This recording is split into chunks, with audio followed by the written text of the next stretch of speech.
Selamat malam, saudara-saudari dalam Yesus Kristus. Selamat bertemu kembali dalam renungan malam. Ye shall receive power, atau engkau akan menerima kuasa, oleh Ellen G. White, tanggal 6 November 2025. Mari kita berdoa. Bapa kami yang di sorga, Allah pencipta langit dan bumi, laut beserta segala isinya. Satu-satunya Allah yang benar, yang kami sembah selalu, melalui anak-Mu Yesus Kristus. Kami bersyukur dan berterima kasih atas penyertaan dan perlindungan Bapa sepanjang hari dalam seluruh aktivitas dan pekerjaan kami. Pada saat ini, kami siap mendengarkan firman-Mu.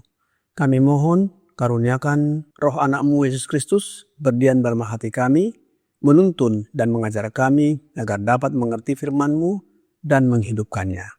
Besertalah dengan kami sepanjang malam ini, ya Bapa. Kami persembahkan doa ini di dalam nama Yesus yang adalah Tuhan dan Juru Selamat kami. Amin. Renungan malam ini akan dibacakan oleh Bapak Yosua Rahmat. Kepada Bapak Yosua, kami persilahkan. Tidak ada waktu tertentu 6 November. Hati-hatilah dan berjaga-jagalah, sebab kamu tidak tahu bila manakah waktunya tiba. Markus 13 ayat 33. Allah mengaruniakan kuasa pertobatannya dapat dirasakan di seluruh jemaat yang besar ini. Oh, kuasa Allah berdiam atas umat. Apa yang kita butuhkan adalah kesalehan setiap hari.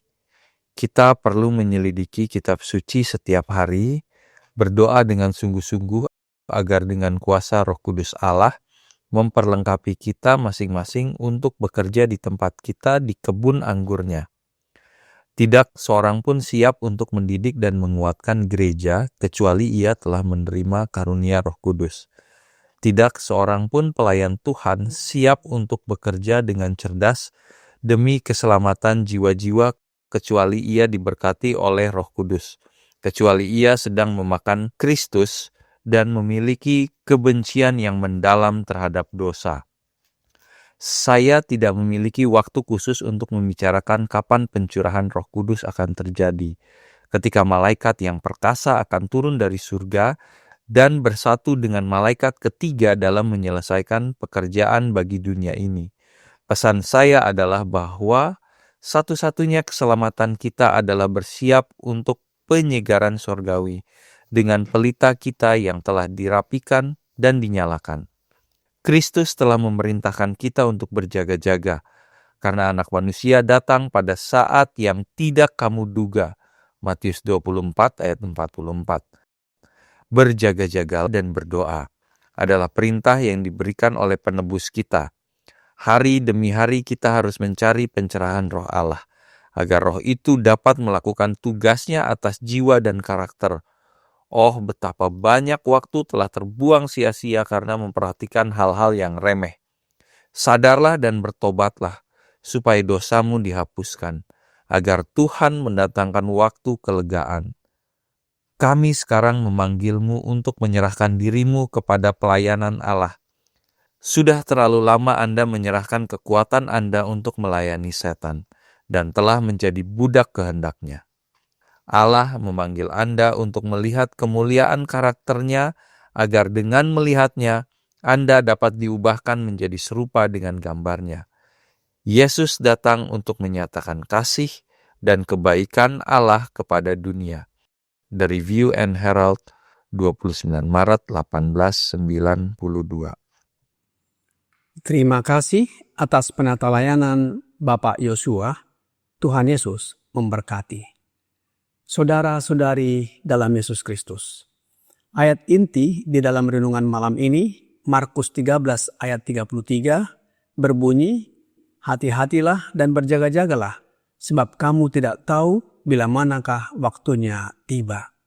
Ini adalah perkataan Yesus, di mana perlunya kewaspadaan dan kesiapan rohani secara terus-menerus.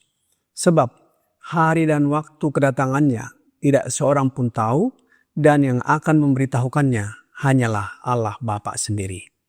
Di dalam ayat sebelumnya, Markus 13 ayat 32, Yesus berkata, "Tetapi tentang hari atau saat itu tidak seorang pun yang tahu.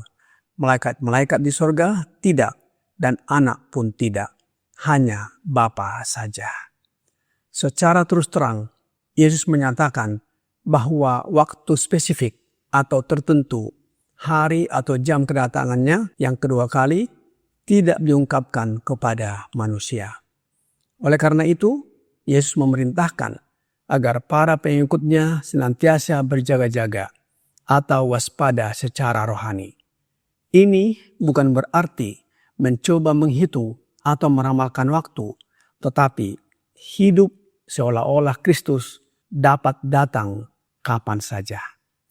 Ketidaktahuan akan waktu menuntut orang percaya untuk selalu siap sedia secara rohani, tekun, setia, dan sabar dalam menjalankan tugas dan tanggung jawab masing-masing.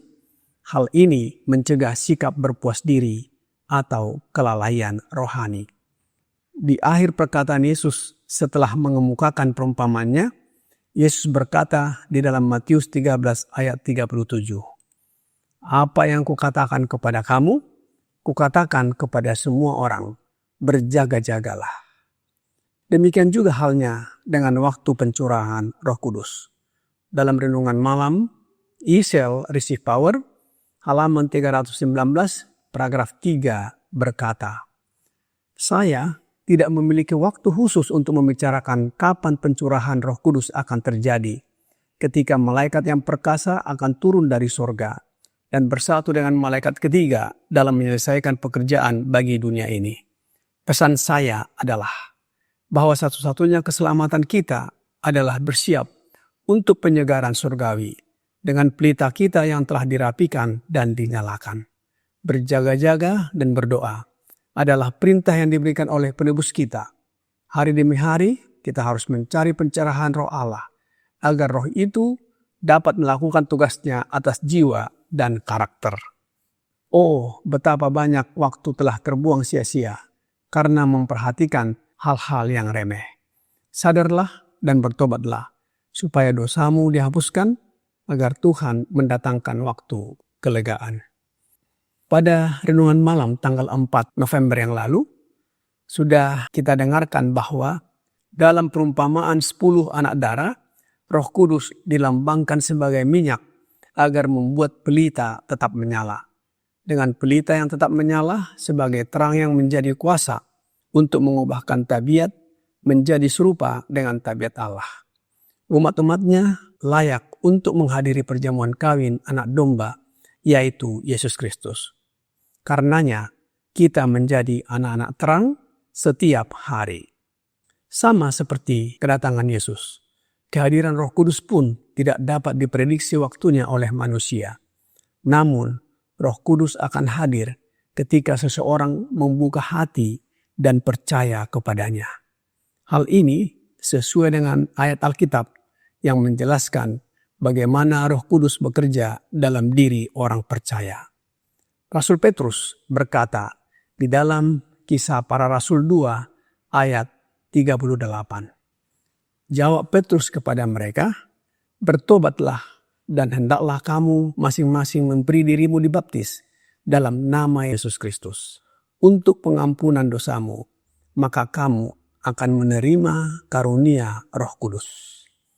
Nyonya White di dalam khotbahnya di Lansing, Michigan, Amerika Serikat pada tanggal 5 September tahun 1891, sebagaimana dituliskan di dalam The Review and Herald, tanggal 29 Maret 1892, paragraf 4 berbunyi, Allah mengaruniakan kuasa pertobatannya dapat dirasakan di seluruh jemaat yang besar ini.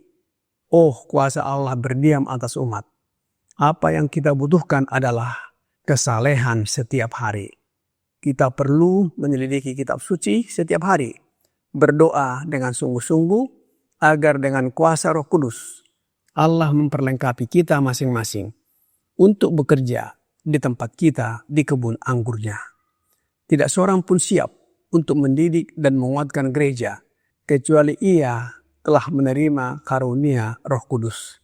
Tidak seorang pun pelayan Tuhan siap untuk bekerja dengan cerdas demi keselamatan jiwa-jiwa kecuali ia diberkati oleh Roh Kudus, kecuali ia sedang memakan Kristus dan memiliki kebencian yang mendalam terhadap dosa. Saudara-saudari dalam Yesus Kristus, kita memiliki pekerjaan yang harus dilakukan yang tak seorang pun dapat melakukannya bagi kita. Akankah kita mengabaikannya? Akankah kita kehilangan hidup yang kekal? Oleh sebab itu, Rasul Paulus menasihati kita di dalam Filipi 2 ayat 12. Hai saudara-saudaraku yang kekasih, kamu senantiasa taat. Karena itu, tetaplah kerjakan keselamatanmu dengan takut dan gentar. Bukan saja seperti waktu aku masih hadir, tetapi terlebih pula sekarang waktu aku tidak hadir. Saudara-saudari dalam Yesus Kristus, waktunya semakin singkat. Siang akan berlalu dan malam akan datang. Marilah kita mengerjakan keselamatan kita dengan takut dan gentar dan selaras dengan Allah. Karena kita tidak tahu kapan waktunya Yesus akan datang dan kapan dicurahkannya Roh Yesus Kristus di dalam hati kita. Bila mana kita siap untuk kehadiran Roh-Nya, membukakan hati, maka disitulah Yesus akan masuk oleh kehadiran Roh-Nya. Kiranya renungan malam ini membawa pembaharuan bagi kita. Roh Yesus Kristus memenuhi hati, menyucikan, dan menjadikan kita alatnya yang hidup. Tuhan Yesus memberkati. Mari kita berdoa. Bapa kami yang di sorga, terima kasih atas firman yang sudah kami dengarkan malam ini. Biarlah kami dipenuhi dengan Roh Yesus Kristus dalam hidup kami, menuntun, mengajar kami agar senantiasa berjaga-jaga dengan doa, belajar firman-Mu, dan mengabarkannya kepada dunia ini. Mohon hati kami disucikan dan karakter kami diubahkan menjadi sama dengan karakter Yesus. Ampuni kami atas pelanggaran dan dosa yang kami perbuat. Kami serahkan hidup kami sepanjang malam ini ke dalam tangan-Mu ya Bapa. Kami persembahkan doa ini hanya melalui Yesus Kristus yang adalah Tuhan dan Juru Selamat kami. Amin.